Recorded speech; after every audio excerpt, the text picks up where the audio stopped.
আসসালামু আলাইকুম রহমতুল্লাহি ওয়া এসো সায়েন্স ওয়ার্ল্ডের পক্ষ থেকে আপনাদের সকলকে স্বাগত জানাচ্ছি। আমি মোহাম্মদ সামিউল ইসলাম।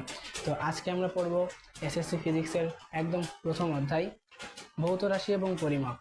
তো অধ্যায়টা আসলে অনেক ছোট পরিসরে এবং একদম শুরুর চ্যাপ্টার হতে অনেকে কিন্তু গুরুত্ব দেয় না, কিন্তু এটা একটা ইম্পর্টেন্ট অধ্যায়। এখান থেকে কিন্তু অনেক সিকিউ আসে, মাঝে মাঝে বোর্ডে আসে, আবার দেখা গেল এমসিকিউ মাস্ট আসবেই। এমনকি যদি লাক ভালো থাকে তাহলে দেখা গেল সিকিউর পুরো একটা সেট এখান থেকে কমন করতে পারে 10 মার্কে।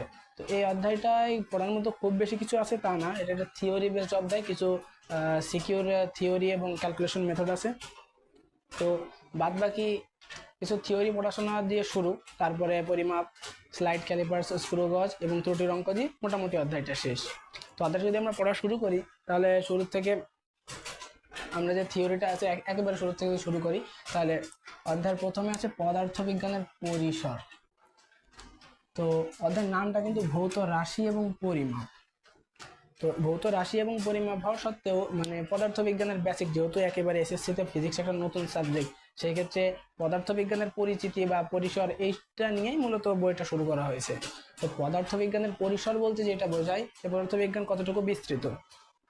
যেমন পদার্থবিজ্ঞান কিন্তু আসলে ম্যাথমেটিক্সের একটা শাখা, সেখান থেকে পদার্থবিজ্ঞানের উৎপত্তি। তো পদার্থবিজ্ঞানের পরিসর বিভিন্ন রকম ক্ষেত্রে আছে, আমাদের বাস্তব জীবনের সমস্ত কাজে কিন্তু ফিজিক্স একসাথে জড়িত। তো এই যে আমাদের লাইট, ফ্যান, ইলেকট্রনিক্স বা এই যে গতি, ত্বরণ, বল, যেগুলো আমাদের দৈনন্দিন নিত্য প্রয়োজনীয় কাজে কিন্তু এগুলো লেগে থাকে। এগুলো ফিজিক্স ছাড়া কিন্তু আমাদের জীবনটা পুরোটাই অচল। এছাড়া এই যে যুদ্ধ বিগ্রহের বিভিন্ন মিসাইল, বোম তৈরি করা, সমস্ত কিছুর পেছনে ফিজিক্স রয়েছে।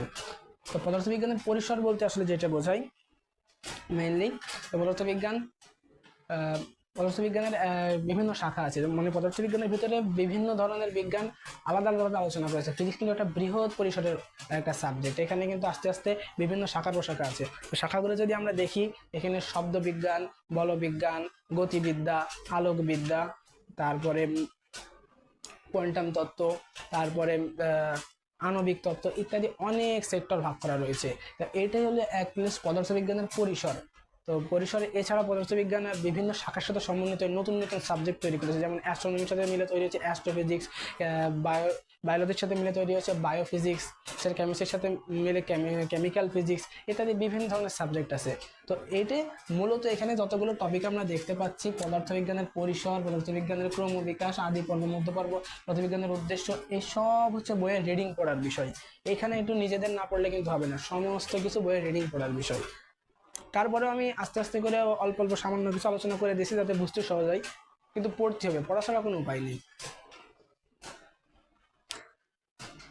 তো এখান থেকে পদার্থবিজ্ঞানের ক্রমবিকাশ, পরিসরের পরে আছে পদার্থবিজ্ঞানের ক্রমবিকাশ। ক্রমবিকাশটা তিনটে পর্ব হয়েছে, আদি পর্ব, মধ্য পর্ব, আধুনিক পদার্থবিজ্ঞান। তো আদি পর্বটা কি, একদম প্রথমে ফিজিক্সের যে উৎপত্তিটা হয়েছে সেখান থেকে আসলে আদি পর্ব, মানে পিথাগোরাস, থেলিস, ইরাটোস্থিনিস, সব বিজ্ঞানীদের কিছু কিছু নাম তোমরা শুনেছো, আবার কিছু কিছু নাম একেবারে নতুন। এরা পদার্থবিজ্ঞানের যে বেসিক কনসেপ্টটা দাঁড় করাইছে, পদার্থবিজ্ঞানের একটা সাবজেক্ট সে প্রতিষ্ঠিত করেছে, বিভিন্ন গবেষণার মাধ্যমে কিন্তু এই পর্যন্ত এসেছে। তো এখানে যদি আমরা বলি থেলিস সর্বপ্রথম পৃথিবীর সৌরজগৎ কেন্দ্রিক, মানে সৌর যে মডেলটা আমাদের, সেটা সম্পর্কে কিন্তু ভবিষ্যৎবাণী করেছে থেলিস। এর ফলে তাকে সমাজ থেকে বিচ্যুত করে দেওয়া হয়েছে, সেটা আলাদা ব্যাপার। ওই সময়কের যে পৌরাণিক কাহিনী মতো এগুলো মানে বিপরীতার্থক ছিল, যার কারণে ওর এই ব্যাখ্যাগুলো গ্রহণ করা হয়নি। পরবর্তীতে আবার প্রমাণিত হয়েছে। সবাই এখন আমরা জানি যে সৌরজগৎ আসলে কেমন ভাবে কি পরিচালিত হয়, সূর্যকে কেন্দ্র করে পৃথিবীগুলো ঘোরে, গ্রহগুলো। তো এরপরে আছে ইরাটোস্থিনিস, যে সর্বপ্রথম পৃথিবীর ব্যাসার্ধ নির্ণয় করে। এরপরে আছে পিথাগোরাস, তারপরে কিমিডিস ইত্যাদি, এই সমস্ত বিজ্ঞানী যাদের অবদান নিয়ে মোটামুটি পদার্থবিজ্ঞানের আদি পর্ব। মধ্য পর্ব হচ্ছে 1500 সাল, মানে আমাদের খ্রিস্টাব্দ 1500 থেকে 1819 পর্যন্ত যে ফিজিক্সের যে বিকাশটা হয়েছে সেটা হচ্ছে মধ্য পর্বে ভাগ করা হয়েছে। তো মধ্য পর্বে আমাদের বিজ্ঞানী গ্যালিলিও, নিউটন, তারপরে মাইকেল ফ্যারাডে, এদের মতো মহান মহান বিজ্ঞানের আবির্ভাব করেছে। এই গ্যালিলিও কিন্তু অনন্ত বস্তু সূত্র দিয়েছে, যেটা ক্লাস 8-এ ছিল। তারপরে নিউটনের সূত্র আছে, যেটা আমরা জানি, নিউটনের সূত্র কিন্তু ক্লাস 8-এ তোমরা পড়ে এসেছো। তারপরে মাইকেল ফ্যারাডে যে বিদ্যুৎ আবিষ্কার করেছেন। তো নিউটনের এখানে সূত্র আমাদের সামনে বলের অধ্যায় আছে, গতির অধ্যায় আছে, মানে বলের অধ্যায় মূলত নিউটনের সূত্র আছে, প্রথম সূত্র, দ্বিতীয় সূত্র, তৃতীয় সূত্র। আর গ্যালিলিওর পড়ন্ত বস্তুর সূত্র, গ্যালিলিওর পড়ন্ত বস্তুর সূত্র দেওয়ার ফলে তার বিরুদ্ধে কিন্তু মামলা হয়েছিল। তৎকালীন চার্চের বিরুদ্ধে তার এই কথাটা যায়, যার কারণে চার্চের যে যাজক আর কি, তারা গ্যালিলিওর বিরুদ্ধে মামলা করে পরে তাকে দেশ ছাড়া করে পরে সে মারা যায়। মানে স্বীকৃতি তখন পায়নি, কিন্তু স্বীকৃতি কিন্তু পরে পেয়েছে যখন ভ্যাকিউম পরিবেশে দুটো বস্তুর মানে পাথর আর কাগজ একসাথে ছেড়ে দিলে যে একই সঙ্গে নিচে পড়ে, এটাই কিন্তু মূলত গ্যালিলিওর সূত্রটা ছিল। তো এই হলো মধ্য পর্ব। আর আধুনিক পদার্থবিজ্ঞান হলো যে এখানে মানে আমাদের এই রিসেন্ট 1900 থেকে এই যে 2000 বা এখনো পর্যন্ত যারা কাজ চলে যাচ্ছে, এটা হচ্ছে আধুনিক পদার্থবিজ্ঞান। এখানে আমাদের বিজ্ঞানী আইনস্টাইন, বিজ্ঞানী আমাদের বাংলাদেশের বিজ্ঞানী সত্যেন্দ্রনাথ বোস, জগদীশচন্দ্র বসু, এরা কিন্তু এখন বর্তমানে যে মাইক্রো ইলেকট্রনিক্স এটার উপরে কাজ কিন্তু অনেক বেশি। যেমন আমাদের হচ্ছে অপধাতু যেগুলো আর কি, অর্ধধাতু, যে সিলিকন, জার্মেনিয়াম, এগুলোর উপরে যে কাজগুলো চলে যাচ্ছে, ইলেকট্রনিক্স যে বিদ্যা, সেটা কিন্তু আসলে এই আধুনিক পদার্থবিজ্ঞানের আলোচ্য বিষয়। যে পদার্থবিজ্ঞানের উদ্দেশ্য হলো আমাদের যাবতীয় দৈনন্দিন জীবনে বিজ্ঞান কিভাবে মানে কাজ করে, বা মানে পরিবেশের যে কোনো একটা সহজে একটা কনসেপ্ট কিভাবে আমরা সহজে বুঝতে পারি, সংজ্ঞায়িত করতে পারি, ম্যাথমেটিক্যাল টার্মের মাধ্যমে উপস্থাপন করতে পারি, সেটা হচ্ছে পদার্থবিজ্ঞানের উদ্দেশ্য। তোমরা দেখতে পাচ্ছ আমি এগুলো কিছুই লিখছি না বা এখানে তেমন কিছু বলার নেই, আমি জাস্ট আমার মতো করে বলে গেলাম, কারণ বইয়ের এই পদার্থবিজ্ঞানের পরিসর প্লাস এই যে উদ্দেশ্য পর্যন্ত বইয়ে যা আছে এটা ইভেন বইয়ে যা আছে জাস্ট রিডিং পড়ার বিষয়। এখান থেকে শুধু বিজ্ঞানীদের অবদান, সাল, তাদের কি আবিষ্কার করেছে বা কি অবদান রেখেছে এই সম্পর্কিত এমসিকিউ আসে। তো এখানে কিন্তু আসলে ওই বোর্ডে লেখার মতো বা আলোচনা করার মতো কিছুই নেই, আসলে প্রথম অধ্যায় দিয়ে মানে পড়ানোর মতো কিছুই নেই, তারপরে কিন্তু ইম্পর্টেন্ট, যার কারণে পড়ানো লাগে। তো আরেকটা আছে ইকুয়াল টু এমসি স্কোয়ার কি, আমাদের আইনস্টাইনের থিওরি অফ রিলেটিভিটি থেকে নেওয়া ইকুয়ালস টু এমসি স্কোয়ার। এটা সম্পর্কে তোমরা অনেকেই জানো আগে থেকে। ইকুয়ালস টু এমসি স্কোয়ার, মানে এনার্জি, এম ভর, সি হচ্ছে আলোর বেগ। মানে কোনো বস্তুর মানে ভরকে, কোনো বস্তুর নিউক্লিয়াসের ভরকে যদি শক্তিতে রূপান্তরিত করা সম্ভব হয়, তাহলে সেটা আলোর বেগের বর্গ তার গুণফলের সমান হবে। মানে ই equals to energy equals to ভর গুণ আলোর বেগের বর্গের গুণফল। তো এটা কিন্তু বুঝে যাচ্ছে একটা হিউজ নাম্বার। আলোর বেগ কিন্তু 3 × 10⁸ মিটার পার সেকেন্ড, এটা কিন্তু একটা হিউজ নাম্বার। এটার আবার স্কোয়ার করলে এইটার জায়গায় কিন্তু 3 × 10⁻16, এটা হিউজ নাম্বার। তো এটার ব্যবহার কোথায়? এই যে আমাদের পারমাণবিক বোমা, যেটা এখানে কিন্তু নিউক্লিয়াসের ফিশন বিক্রিয়া ঘটানোর ফলে সামান্য যে ভরটা লস হয়, ওই ভরটা কিন্তু শক্তিতে রূপান্তরিত হয়, সেই শক্তিকে কাজে লাগিয়ে পারমাণবিক বোমা ব্লাস্ট হয়। তবে এটা শুধু বোমা না, বিভিন্ন পারমাণবিক বিদ্যুৎ কেন্দ্র, যেটা আমাদের বাংলাদেশের রূপপুরে তৈরি হচ্ছে পারমাণবিক বিদ্যুৎ কেন্দ্র, এখানে ভালো ভালো কাজেও লাগাচ্ছে, খারাপ কাজেও লাগাচ্ছে, মানে যা করে আর কি। বিজ্ঞানীদের কাজ ছিল তারা সূত্র আবিষ্কার করে দিয়ে গেছে, এখন সেটা কেউ ভালোভাবে ইউজ করে, কেউ খারাপভাবে ইউজ করে। আমাদের প্রত্যেকের কিন্তু সমাজে মানে যে যেমন ধরনের মানুষ আছে সে সেইভাবে কিন্তু ইউজ করে। তো যাই হোক, মোটামুটি এই পর্যন্ত হচ্ছে জাস্ট রিডিং পড়ার বিষয়। এইবার রিডিং পড়ার পরে এইবার যে বিষয়টা মানে মোটামুটি একটু বোঝানোর মতো বা মানে কথা বলা যায়, সেটা হচ্ছে মৌলিক রাশি। মৌলিক রাশি সম্পর্কে কথা বলার আগে বুঝতে হবে রাশি কি জিনিস। ভৌত রাশি এবং পরিমাপ যেহেতু অধ্যায়ের নাম, তাহলে রাশি কি জিনিস, সব মিনস রাশি কি জিনিস। রাশি হলো এই জগতে যা কিছু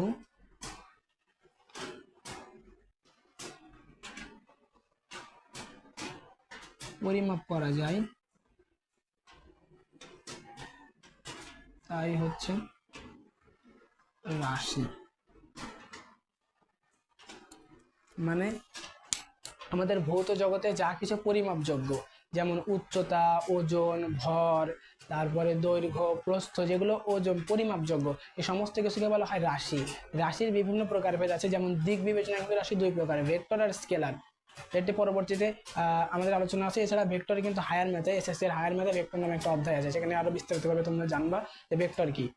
আর মোটামুটি ফিজিক্সে সব স্কেলার রাশি নিয়ে, এসএসসি ফিজিক্সে স্কেলার রাশি নিয়ে আলোচনা হয়েছে, ইন্টারমিডিয়েটে ভেক্টর রাশির আলোচনা আছে, সেদিকে আমরা না যাই। এছাড়া রাশিও যে মানে রাশির স্বভাবগত বৈশিষ্ট্য অনুযায়ী যদি দেখা হয়, তাহলে রাশি কিন্তু দুই প্রকার, মৌলিক রাশি আর যৌগিক রাশি। তো মৌলিক রাশি হলো এমন রাশি যে রাশিকে ভাঙলে বা মানে একেবারে ফান্ডামেন্টাল যে বিষয় আর কি, যে রাশিকে ভাঙলে আর কোনো রাশি পাওয়া সম্ভব না, সেটাই হচ্ছে মৌলিক রাশি। তো তো আমাদের এইখানে এইখানে মানে টোটাল জগতেই টোটাল 7টা মৌলিক রাশি আছে। টোটাল কয়টা? 7টা মৌলিক রাশি। এই 7টা মৌলিক রাশি দিয়ে বিভিন্ন ধরনের শত শত যৌগিক রাশি বানানো হয়েছে।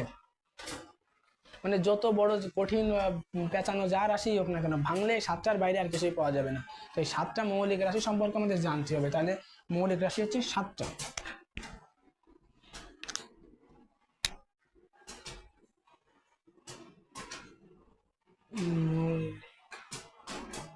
রাশি 7টি। তো এই জগতে যা কিছু পরিমাণ পড়ে যায় তাই হচ্ছে রাশি। এটা কিন্তু রাশির সংজ্ঞা। আর মৌলিক রাশির সংজ্ঞা কি? যে রাশিকে ভাঙলে আর কোনো রাশি পাওয়া যায় না, সেটাই কিন্তু মৌলিক রাশি। আর যৌগিক রাশি, যে রাশিকে ভাঙলে বিভিন্ন ধরনের মৌলিক রাশি পাওয়া যায়, সেটা হচ্ছে যৌগিক রাশি। এটা সিম্পল সংজ্ঞা। মৌলিক রাশি যে 7টা কি কি? সময়, ভর, দৈর্ঘ্য, তাপমাত্রা, বিদ্যুৎ প্রবাহ, পদার্থের পরিমাণ, দীপন তীব্রতা,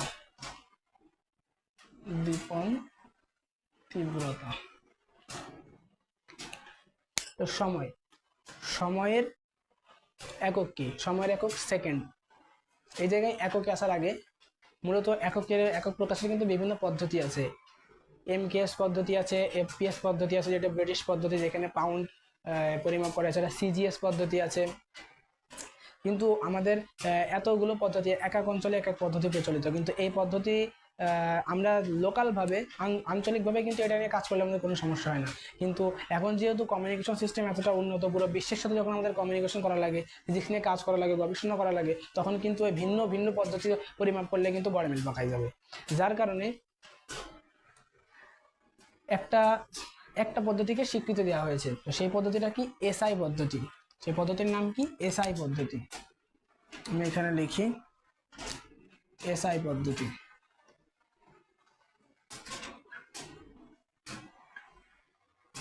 তো এই পদ্ধতিটা কিন্তু পুরো বিশ্বের স্বীকৃত পদ্ধতি। তো এই এসআই পদ্ধতিতে আমাদের এককগুলো জানা লাগবে। এসআই পদ্ধতিতে সময়ের একক হচ্ছে সেকেন্ড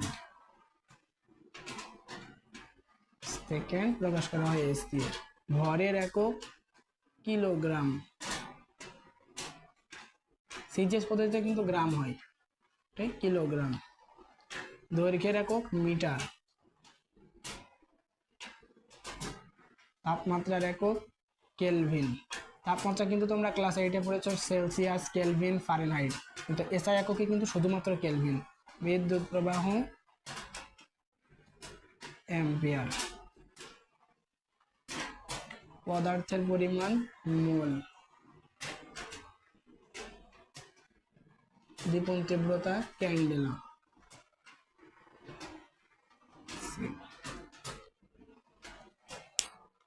তো এই প্রত্যেকটা এককের আলাদা আলাদাভাবে বইয়ে সুন্দর করে সংজ্ঞায়িত করা আছে যে এককের সংজ্ঞাটা। তাহলে আমি যদি ফর এক্সাম্পল একটা দেখাই, ধরো মিটারের সংজ্ঞাটা কি হবে? মিটারের সংজ্ঞাটা হবে আলোর বেগ 3.3×10⁸ মিটার পার সেকেন্ড। এটা হচ্ছে আপেক্ষিক বেগ। তবে আলোর প্রকৃত বেগ যেটা 29,97,94,420 বা এদিক সেদিক সামথিং হতে পারে। তো এই যে ডিজিটটা, এটা হচ্ছে আলোর প্রকৃত বেগ। কিন্তু হিসাবের সুবিধার্থে 3×10⁸ ধরা হয়, যাতে হিসাবে গড়মিল না হয়। তো প্রকৃত যে নাম্বারটা, সংখ্যা, ধরো 29,97,94,420 মেবি। যাই হোক, একটু দিক ওদিক হতে পারে, বই থেকে তোমরা কারেক্ট করে নেবা। তো আমরা যে টপিকে ছিলাম আর কি, মিটারের সংজ্ঞা মানে আলো 1 সেকেন্ডে যে দূরত্ব অতিক্রম করে। এখানে কিন্তু আগে এটা মাপা, তারপরে তোমরা ভালো করে বুঝবে আলো 1 সেকেন্ডে যে দূরত্ব অতিক্রম করে। ধরো আলো 1 সেকেন্ডে এই দূরত্বটাই যায়, যে দূরত্ব অতিক্রম করে এই দূরত্বটাই যায়, তার এত ভাগের 1 ভাগকে 1 মিটার বলে। মানে আলো 1 সেকেন্ডে 29,97,94,420 মিটার যায়, তার আবার 29,97,94,420 ভাগের 1 ভাগকে 1 মিটার বলে। অর্থাৎ এত মিটার কিন্তু যাচ্ছে 1 সেকেন্ডে, তবে এত মিটারের এত ভাগ, তার মানে 1 হয়ে যাচ্ছে কাটাকাটি করে। যদি একটু জটিল মনে হচ্ছে, কিন্তু তোমরা সংজ্ঞাগুলো যদি পড়ো আর না বুঝলে কোনো প্যারা নেই, এখানে সংজ্ঞা বোঝার কিছু নেই, জাস্ট লাইন টু লাইন 7টা সংজ্ঞা ক্লিয়ার মুখস্থ করে রাখলেই হচ্ছে। কারণ এখান থেকে এমসিকিউ আসছে না, বাট যেহেতু নতুন নতুন মানে ফিজিক্স পড়া, সেই ক্ষেত্রে মৌলিক রাশির সংজ্ঞার মানে এককের সংজ্ঞা না জানা এটা কেমন দেখায়, যার কারণে জেনে রাখা ভালো, আর জানলে তো কোনো কিছুই ক্ষতি নেই। তো মোটামুটি এই হচ্ছে মৌলিক রাশি প্লাস এককের সংজ্ঞা। এবার আরেকটা যে ইম্পর্টেন্ট বিষয় সেটা হচ্ছে এরপরে মানে পড়ার মতো টপিক আর কি, এটা নিয়ে হালকা পাতলা পড়াশোনা করা যায় বা হালকা পাতলা বোঝার বিষয় আছে, সেটা হচ্ছে মাত্রা। মাত্রা কি? মাত্রা হলো কোনো রাশিতে অবস্থিত মৌলিক রাশির সূচককে মাত্রা বলে। কোনো যৌগিক অথবা মৌলিক রাশিতে উপস্থিত, মানে কোনো রাশিতে উপস্থিত, লিখি কোনো রাশিতে উপস্থিত মৌলিক রাশির সূচককে মাত্রা বলে। কোনো রাশির তো উপস্থিত মৌলিক রাশির সূচককে মাত্রা বলে। এর মানে কি? এর মানে হচ্ছে একটু আগে আমি যেটা বলছিলাম, যৌগিক রাশি ভাঙলে কিন্তু মৌলিক রাশি ছাড়া আর কিছু পাওয়া যায় না। ধরো একটা স্যাম্পল, আমরা যৌগিক রাশি যদি ধরি বল, যৌগিক রাশি বল, বল সমান আমরা কি জানি? ভর গুণ ত্বরণ। না জানলেও আমরা পরবর্তী অধ্যায়ে জানবো, কিন্তু এখন আমরা জানি, সবই জানি। তো জানি কি? বল ইকুয়ালস টু ভর গুণ ত্বরণ। ভর গুণ ত্বরণ। একটা বিষয় খেয়াল করে, ভর কিন্তু মৌলিক রাশি, একটা মৌলিক রাশি চলে এসেছে, তাহলে ভরের জায়গায় ভর থাকলো। ভর গুণ ত্বরণ। ত্বরণ আমরা কি জানি? ত্বরণ হচ্ছে সময়ের সাথে বেগের পরিবর্তনের হার, তার মানে বেগ বাই সময়, বেগ বাই সময়। ত্বরণ হচ্ছে বেগ বাই সময়, বেগ বাই সময়। এই সময় কিন্তু আরেকটা মৌলিক রাশি চলে আসলো। এবারে বেগ কাকে বলে? দূরত্ব বা সরণের পরিবর্তনের হারকে বেগ বলে। তাহলে এবার যদি আমরা ভর রেখে দিই, ভর থাকলো বেগ হচ্ছে সরণ বাই সময়, সরণ বাই সময়। এই আরেকটা সময়, এই ডিভাইডেড বাই সময়, এটা আবার নিচে থাকলো সময়।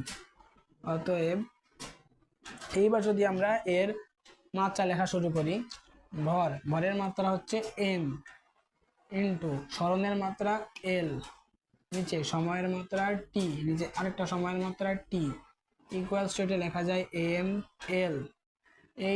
এইটি ভাগ আকারে, তার মানে এই দুটো গুণ আকারে যে উপরে উঠবে, T⁻²। ml T⁻², বলের মাত্রা। এই যখন মাত্রার সমীকরণ হবে তখন থার্ড ব্র্যাকেট দেওয়া লাগবে। প্রথম বুঝতে একটু ঝামেলা হতে পারে। তো এখানে একটা জিনিস খেয়াল করো, যে কোনো রাশিতে উপস্থিত মৌলিক রাশির সূচককে মাত্রা বলে। যেহেতু মৌলিক রাশির সূচক, যে কোনো একটা রাশি দিলে সেটিকে আমাদের ভেঙে কোনোভাবে, মানে যে কোনো ওয়েতে সেটা মৌলিক রাশির কাছাকাছি নিতে, মানে ওই এককের ভিতরে আর কোনো রাশি থাকবে না, জাস্ট যতগুলো রাশি থাকবে সবগুলো হওয়া লাগবে কি? মৌলিক রাশি। যেমন এই ভর গুণ ত্বরণ থেকে আমরা কিন্তু আস্তে আস্তে ml T⁻²তে আসছি। তো এটা হচ্ছে মূলত মাত্রা। এছাড়া কিন্তু আমরা সিঙ্গেল রাশি যদি মাত্রা বলি, যেগুলো মৌলিক রাশি, ধরো মৌলিক রাশি বৈদ্যুতিক প্রবাহ, বিদ্যুৎ প্রবাহের মাত্রা যদি বলে তাহলে কি? অ্যাম্পিয়ার। বিদ্যুৎ প্রবাহের মাত্রা অ্যাম্পিয়ার। তো এই মাত্রা সমীকরণ, এটা কি খ নাম্বারে, অর্থাৎ অনুধাবনের প্রশ্নে মাঝে মাঝে আসে, যেমন বলে বলের মাত্রা সমীকরণ নির্ণয় করো, অথবা ত্বরণের মাত্রা সমীকরণ নির্ণয় করো। তো আশা করি এইখান থেকে এই প্রসেসে আগালে আমার মনে হয় না যে কোনোভাবে ভুল হওয়ার সম্ভাবনা আছে। আর তোমরা একটা জিনিস, যে বল ইকুয়ালস টু ভর গুণ ত্বরণ, এটা কিভাবে জানবো? আস্তে আস্তে ফিজিক্স পড়া শুরু করলে প্রত্যেকটা অধ্যায়ে কিন্তু এই ভরের সম্পর্কে, মানে বলের একটা অধ্যায় আছে 3 নম্বর অধ্যায়, গতির অধ্যায় আছে 2য় অধ্যায়, কাজ ক্ষমতা শক্তি 4র্থ অধ্যায়। তো যাই হোক, এইভাবে কিন্তু তোমরা এখন পারবে না, নতুন রাশি, মানে নতুন একেবারে ফিজিক্স শুরু করেছো, এখন কিন্তু নাও পারতে পারো, কিন্তু ফিজিক্স যখন পড়া শেষ হয়ে যাবে তখন এই মাত্রা প্রতিপাদন করা এর থেকে সহজ কিছু আর নেই, একেবারে ইজি।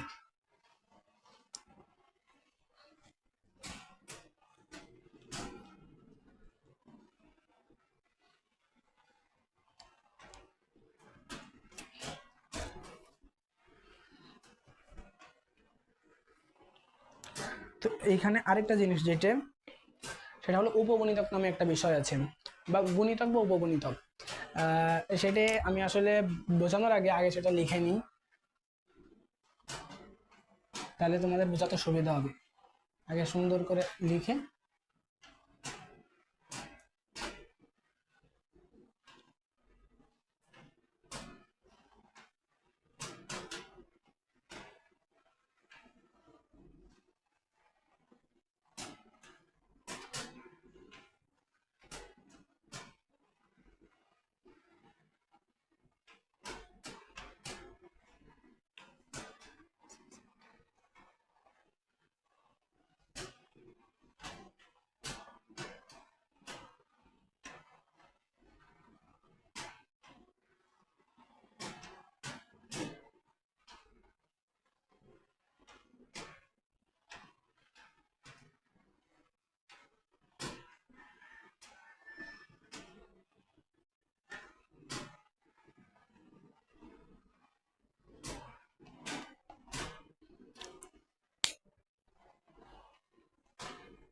ডেকা, kilo, hecto, mega, giga, tera, peta, এক্সা।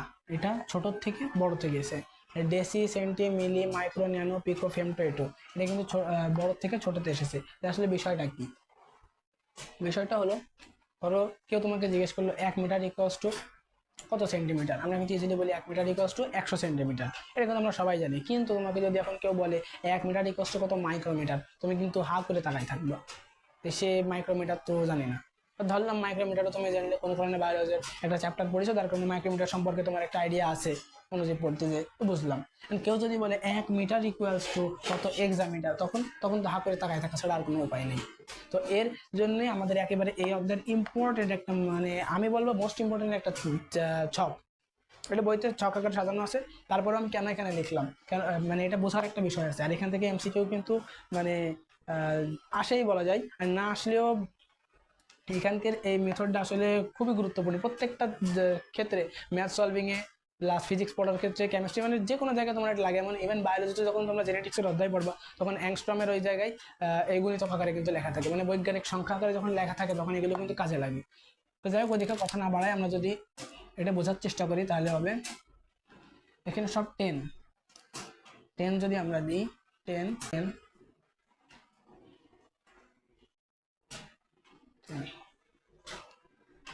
এবার ডেকা ইকুয়ালস টু 1 ডেকামিটার। 1 ডেকামিটার ধরো মানে একক, প্রত্যেকটা একক পরিমাণ। মিটার হলে এই পাশে মিটার হলে মিটার, সেন্টিমিটার হলে সেন্টিমিটার। ধরলাম 1 ডেকামিটার ইকুয়ালস টু কত মিটার, 10 to the power 1। 1 kilometre equals to কত, 10 টু দি পাওয়ার 2000 মিটার। এটা কিন্তু আমরা জানি। 1 হেক্টোমিটার সমান, 1 hectometre equals to 1 metre equals to কত হেক্টোমিটার, কিন্তু 10 টু দি পাওয়ার 3 টু 6 9 12 15 18। এটা একেবারে মুখস্থ রাখা লাগবে। 1 2 3 6 9 12 15 18। ডেকা, kilo, hecto, mega, giga, tera, peta, এক্সা। Same প্রসেসে 1 ডেসিমিটার ইকুয়ালস টু আমরা কি জানি, 10 মিটার। মানে sorry, 1 decimetre equals to 10 metre না, 1 decimetre equals to 0.1 metre. 1 centimetre equals to কত metre, minus 0.001 millimetre, 10 to the power -3 micro, -6 10 to the power -9 pico, 10 to the power -12 10 to the power -15 10 to the power -18। তো এই জিনিসটা যখন মুখস্থ থাকবে ছকটা, deca, kilo, hecto, mega, giga, tera, peta, এক্সা, deci, centi, milli, micro, nano, pico, femto, এটো। 1 2 3 6 9 12 15 18 -1 -2 -3 -6 -9 -12 -15 -18। সেই ছকটা কিন্তু মুখস্থ করা লাগবে। এই ছকটা মুখস্থের পর এখান থেকে যা ম্যাথটা আসে, সেইটা মানে ম্যাথের টাইপটা হয় এরকম যে প্রশ্নে বলে দেয় 1 টেরামিটার ইকুয়ালস টু 1 টেরামিটার বা 1 টেরা সেন্টিমিটার কেন বলে না, মানে মিটার কিন্তু এসআই এককের আদর্শ, তাই বললে বলাই যায় 1 টেরা সেন্টিমিটার ইকুয়ালস টু কত এটো সেন্টিমিটার। সেন্টিমিটার ইকুয়ালস টু কিন্তু একই হয়ে যাবে, কিন্তু এটা একটি অতিরিক্ত প্যাচানো, যার কারণে ওইদিকে যায় না। এসআই এককে নির্দিষ্টতে ধরো 1 কেজি, 1 টেরামিটার ইকুয়ালস টু কত টেরামিটার, বা 1 টেরাগ্রাম ইকুয়ালস টু কত এক্সোগ্রাম, এরকম ভাবে প্রশ্ন আসে। তো আমরা যদি ধরি প্রশ্ন এসেছে 1 গিগা, আচ্ছা 1 গিগাবাইট যদি ধরি, 1 গিগাবাইট জিবি ইকুয়ালস টু কত ন্যানোবাইট, এটা যদি আসে প্রশ্নে, তখন তুমি কি করবা? 1 গিগাবাইট ইকুয়ালস টু কত ন্যানোবাইট, কোনোদিন শুনিছো? কোনোদিন কেউ পারে? সম্ভব না, কিন্তু জানার পসিবল না। 1 metre equals to 1 kilometre equals to কত মিটার? 1000 মিটার, সবাই জানে। 1 মিটার ইকুয়ালস টু কত সেন্টিমিটার? 100 সেন্টিমিটার, সবাই জানে। কিন্তু যখন বলবে যে 1 গিগাবাইট ইকুয়ালস টু কত ন্যানোবাইট বা 1 গিগামিটার ইকুয়ালস টু কত ন্যানোমিটার, তখন কিন্তু পারা যাবে না। তো পারার জন্য সবটা মুখস্থ করা লাগবে অবশ্যই। তো সব মুখস্থ করার পরে যেটা হবে 1 গিগাবাইট, এটা কিন্তু বাম পাশ, মানে সমানের এটা বাম পাশ, বা সমান কিন্তু প্রশ্ন থাকবে না, প্রশ্ন সুন্দর করে লেখা থাকবে। তো বাম পাশে যেটা থাকবে গিগা, সেটা যাবে উপরে। তাহলে গিগাবাইট ইকুয়ালস আমরা এখানে কি দেখছি? 10 to the power 9, 10 to the power 9। কত ন্যানোমিটার বা ন্যানোবাইট চেয়েছে ন্যানোবাইট, এটা যাবে নিচেই। ন্যানো কত? 10 টু দি পাওয়ার -9। যাক, দুটোই 9 9 মিলে গেছে, যদিও আমি মিলাই কিন্তু দিইনি, আন্দাজে দিছি। তো যাই হোক, তো 10 এই 9 এই ভাব চিহ্ন থাকলে মাইনাস হয়, -9। 10 টু দি পাওয়ার 18, অর্থাৎ 1 গিগাবাইট বা 1 গিগামিটার equals to 10 to the power 18 ন্যানোবাইট বা ন্যানোমিটার। এবং তুমি বলতে পারো এখান থেকে এটা 9 -9 কিভাবে যোগ হলো? এর কারণে এটা হচ্ছে ফর্মুলা। পাওয়ার যখন এভাবে থাকে, তুমি ক্যালকুলেটরে পাতায় দেখলেও সেম অ্যান্সার আসবে। আর এছাড়া জেনারেল ম্যাথে যখন তৃতীয় অধ্যায় যাবা, সূচক ও লগারিদম, তখন সুন্দর করে সূত্রের প্রতিপাদন সহ ব্যাখ্যা সহ ম্যাথ দিয়ে বোঝানো আছে কেন এই মাইনাসটা এখানে প্লাস হয়ে গেল, মাইনাসে এর ব্যাখ্যায় গেলে কিন্তু আর ফিজিক্স ক্লাস নিয়ে হবে না, তখন কিন্তু ম্যাথ ক্লাস হয়ে যাবে। তো আমি যেটা ফিজিক্সে যা বোঝাতে চাচ্ছি, এই 1 গিগাবাইট ইকুয়ালস টু কত ন্যানোবাইট, মানে বাম পাশেরটা যেটা উপরে যাবে, ডান পাশেরটা যাবে নিচেই। সেম প্রসেস যদি তোমাকে বলে 1 মেগাবাইট ইকুয়ালস টু বা 1 মেগামিটার ইকুয়ালস টু কত এটোমিটার, তাহলে মেগা যাবে 6, উপরে 10 to the power 6, 10 to the power 6 divided by 10 to the power -18। 1 megametre equals to কত এটোমিটার, তখন হবে 10 to the power 6 -18 equals to 10 to the power 18 কত 24।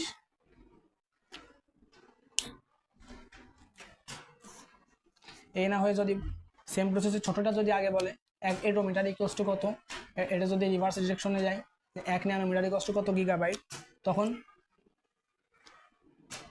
কি হবে? তখন আবার উল্টো হবে, তখন 10 টু দি পাওয়ার -9 যাবে উপরে, 10 টু দি পাওয়ার 9 যাবে নিচেই।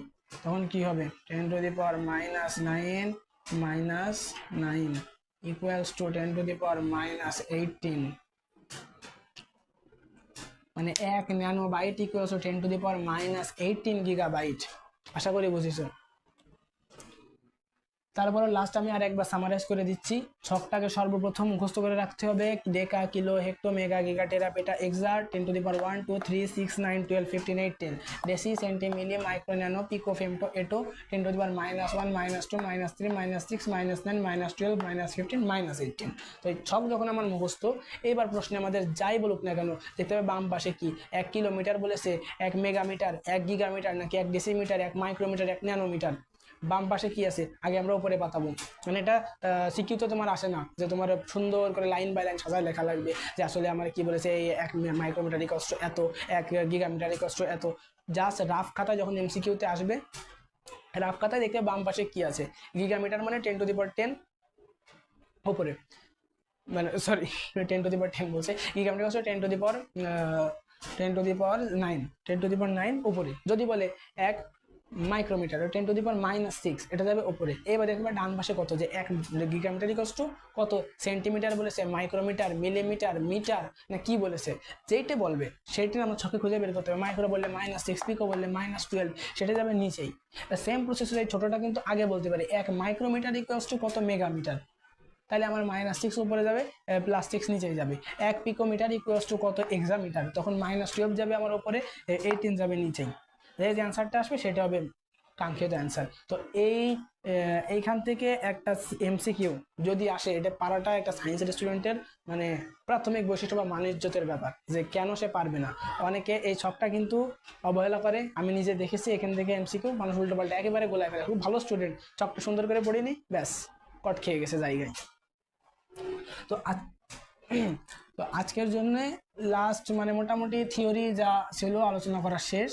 আর এর পাশাপাশি তোমাদের একটু পড়তে হবে নিজেদের। বইয়ের এই প্রথম অধ্যায়ে আসলে নিজে পড়ার বিকল্প কিছু নেই, নিজের সব পড়া লাগবে। পড়ে একটা যে কোনো গাইডের এমসিকিউগুলো সলভ করা লাগবে। আর ওখানে সুন্দর করে তথ্যকণিকা দেওয়া আছে। আর আমি একটা কাজ তোমাদের করে দিতে পারি, সেটা কি আমার ভিডিওর ডিসক্রিপশন বক্সে থিওরি মানে এই যে পদার্থবিজ্ঞানের পরিসর থেকে শুরু করে এই যে ইকুয়াল টু এমসি স্কয়ার, এই যে টোটাল টপিক, এখানে ইম্পর্টেন্ট যে অধ্যায় বিজ্ঞানীদের অবদান, তাদের জন্মসাল, তারা কি আবিষ্কার করেছে, এগুলো সুন্দর করে একটা নোট আকারে আমি সেটা সাজাই ডিসক্রিপশন বক্সে লিঙ্ক দিয়ে দিতে পারি তোমাদের উপকারের জন্য।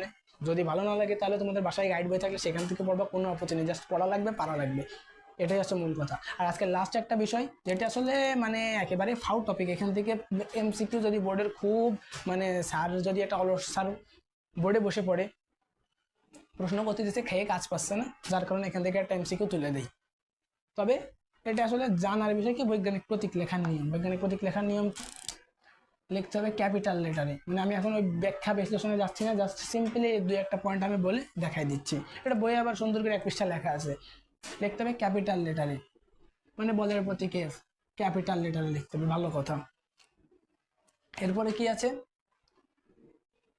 যখন খাতায় লিখতে হবে নিচে দাগ দিতে হবে, তা না হলে কম্পিউটারে লিখলে বোল্ড করে লেখা লাগবে।